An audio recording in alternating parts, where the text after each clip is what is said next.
We simply had to walk out of the stadium, packed with Protestant evangelical youth from across Buenos Aires that evening in 1982. We could not endure the enthusiastically vocal support offered from the stage to military advances of the dictatorship in the Malvinas, the islands you may know as Falklands. Back in our local congregation, we had been painfully grappling with the ethics of Christian involvement in government-sanctioned violence. Several young men from our church were on the verge of being called up to fight. Should they join or resist and be jailed for treason? We all agreed that Argentina had historical and geographical rights over the islands, but did these justify war? What ought to be our response as followers of Jesus, who told Peter to put his sword away when he was being arrested? The Roman Catholic hierarchy, the very same leadership that sanctioned the torture weapons of the military dictatorship and secret bunkers, were fully supportive of the incursion and even framed it as a holy war like the Crusades in the Middle Ages. In words of a prelate, I quote, "There is no doubt this is a war sustained between Christians and Protestants.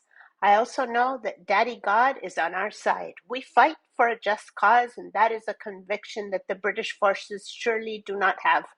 Theirs is a colonialist and treacherous spirit, and in addition, they do not carry out this war by God's mandate," end quote.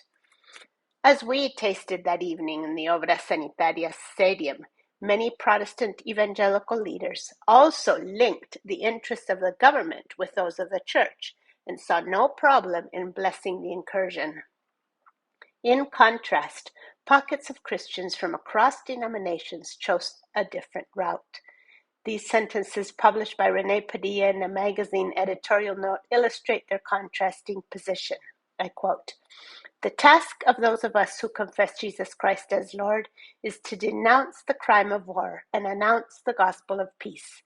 As followers of the suffering servant, we are called to proclaim and live, both personally and as communities, the agape love, the supreme manifestation of which took place on the cross." What historic significance does our faith have in the midst of a world filled with violence if we are not willing to serve God, seeking peace in faithfulness to Jesus?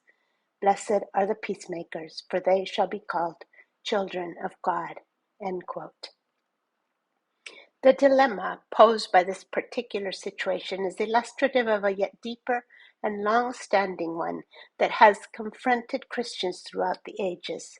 It points to differing views regarding the relationship between the church and the state and the role of Christians in state-sanctioned violence. This paper engages two contrasting paradigms, that of the magisterial Reformation and that of the Anabaptist movement. It does so not by elaborating on the 16th century debates, but instead by zooming forward to the late 20th and early 21st centuries to explore the encounter of Anabaptist and Reformed influences in the articulation of members of the FTL, the INFEMIT regional fellowship in Latin America. The thesis put forth is that in this movement, the withdrawal and prophetically alternative strands of the first merge and clash with the world transformative posture of the second, and that this intermingling constitutes a fruitful corrective to both extremes of the polarity. The fuller paper lays out considerations regarding power and involvement in politics from the very beginning of the Fraternidad Teológica Latinoamericana. Time does not allow for that today. Instead, we will delve directly into the most salient features of the contrasting paradigms and conclude suggesting some implications for Christian witness in the context of power contestations today.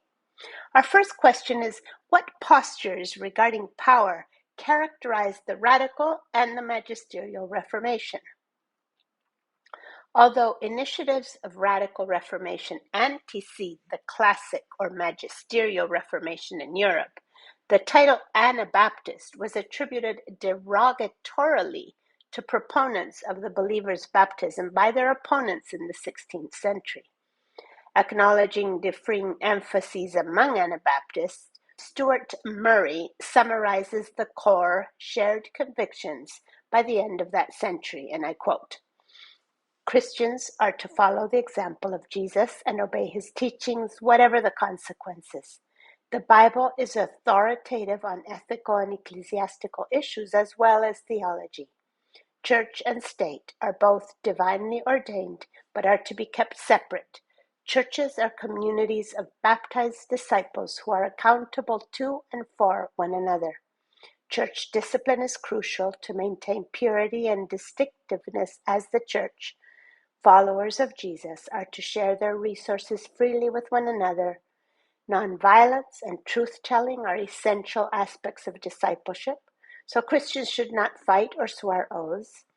Suffering is normal for faithful disciples and is a mark of the true church." End quote.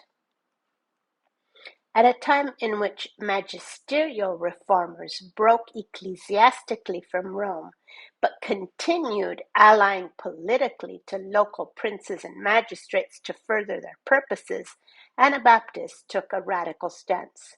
Samuel Escobar explains, quote, "By rejecting the alliance between the church and political power and the use of violence with religious ends, proper of the Constantinian experience of Catholics, Lutherans, and Calvinists, the Anabaptists chose a lifestyle of suffering.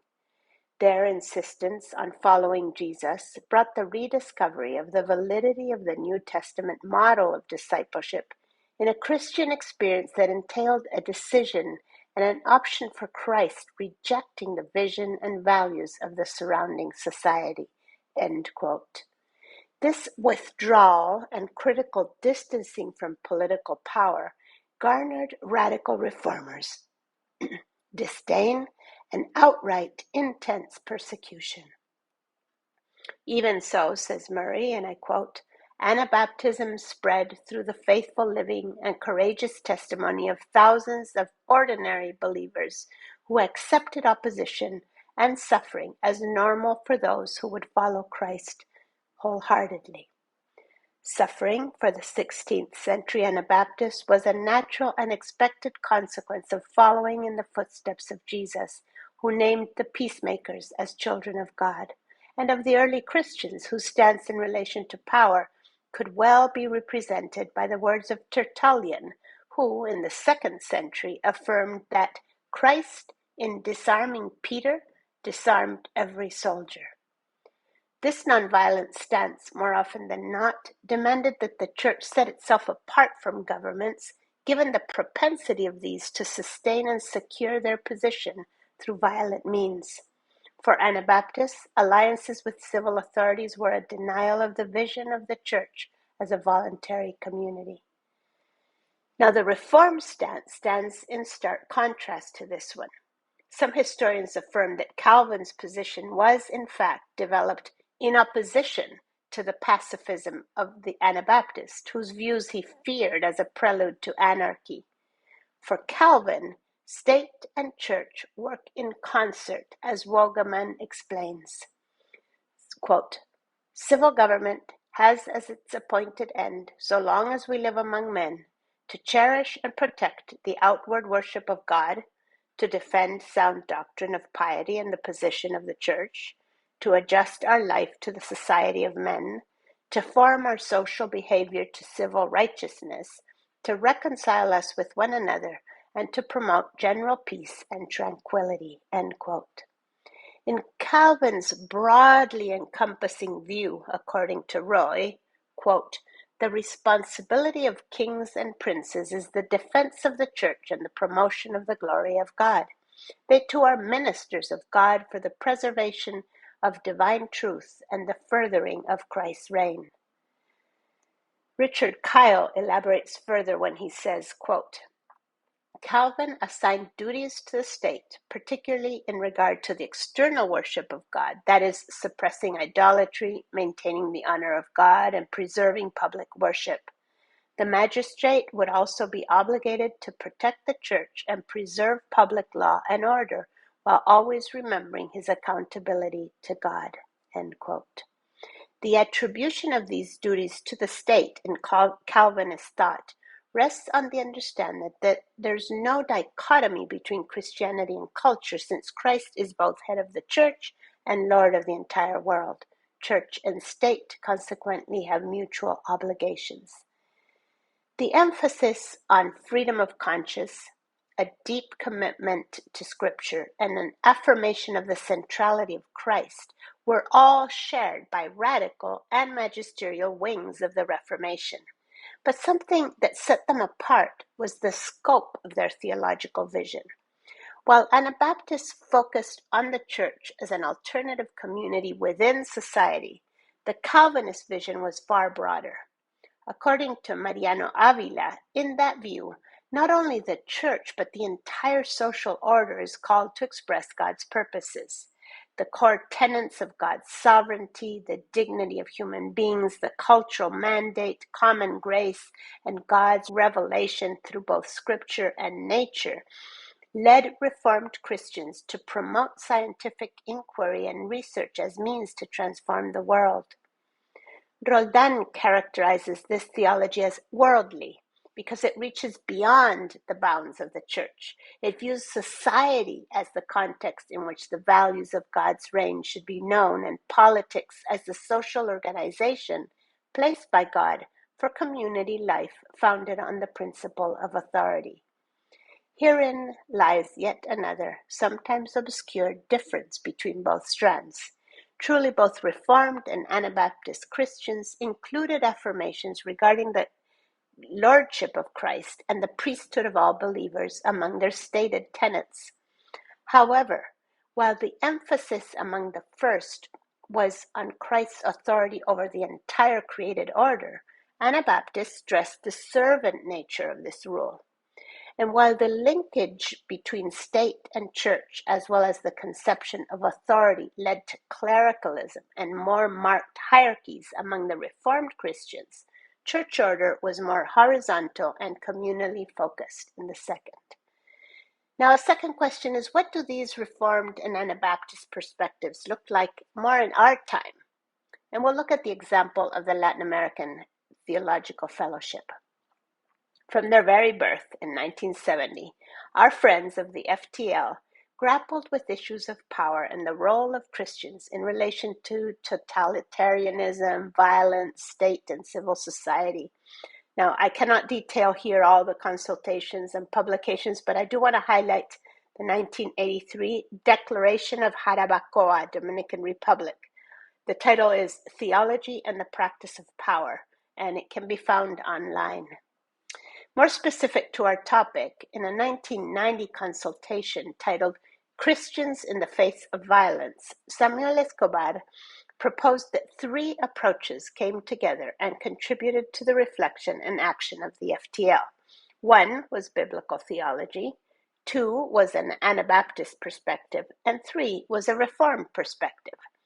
In Samuel Escobar's view, one detects in the movement a preference for Anabaptism, which he explains as, quote, the theological line, which, starting with biblical teaching, sees the function of the church and theology in the relativization of political power and its demystification, as well as in the creation of an alternative community that incarnates the values of the reign of God, end quote.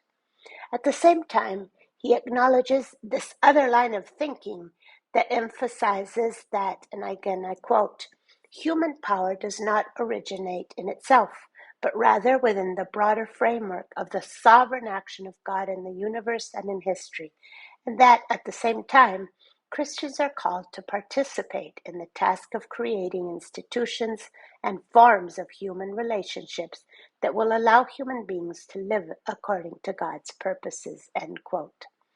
As representatives of this line, Escobar presents Sidney Roy, a Christian Reformed missionary, and Pedro Arana, a Peruvian Presbyterian, who worked out of a classic Calvinist perspective.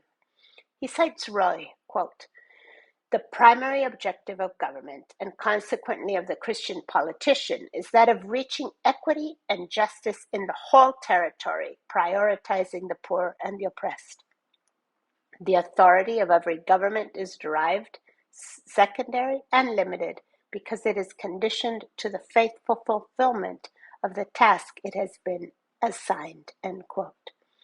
Escobar also refers to Pedro Arana's work on the relationship between divine providence and social revolution, and mentions his article, Spheres of Creation and Christian Responsibility.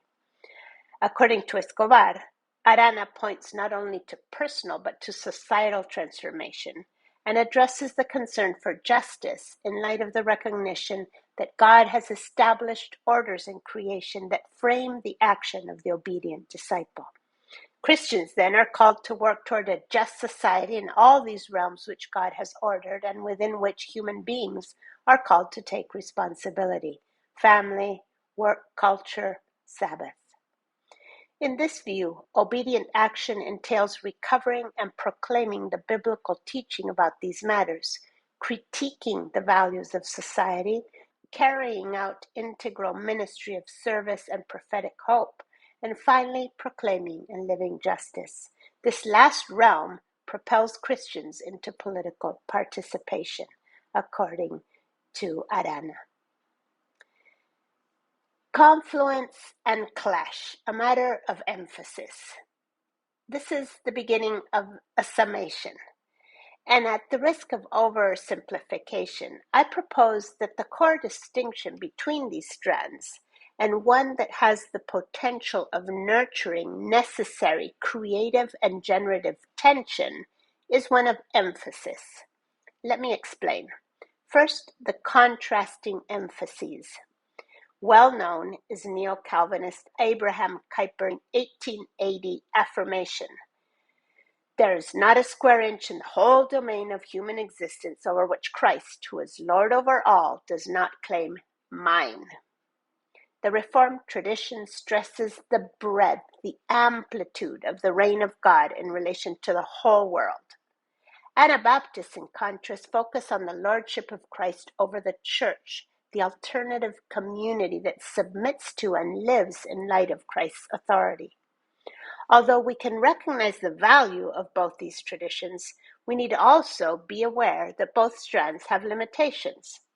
While a Reformed perspective runs the risk of placing too much confidence in the capacity and integrity of people in power to rule justly in the public realm, the Anabaptist perspective can result in a ghetto mentality as well as social and political abstentionism. For this reason, I propose that the intermingling of these perspectives can serve as a needed corrective to both extremes of the polarity. The explorations of the FTL pioneers are a good example of this sort of generative confluence. A few citations illustrate.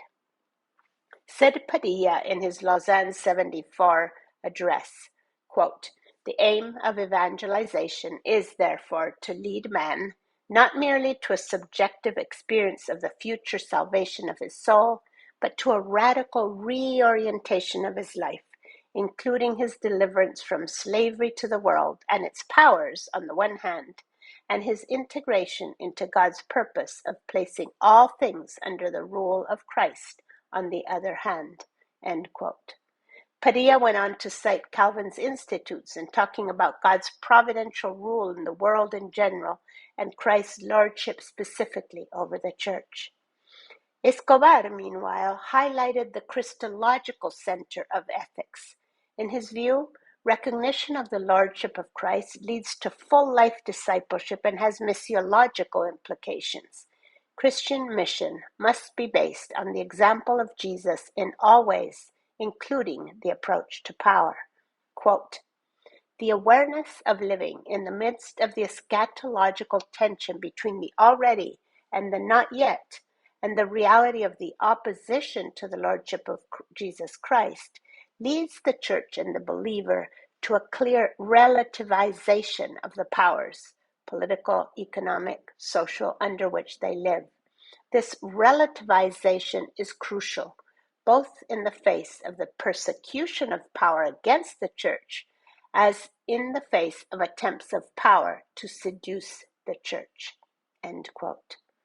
Mennonite John Yoder, who from the early 1970s became, according to Escobar, quote, a key interlocutor and fellow pilgrim for members of the FTL, summed up well the FTL emphasis and implications of Christ's lordship.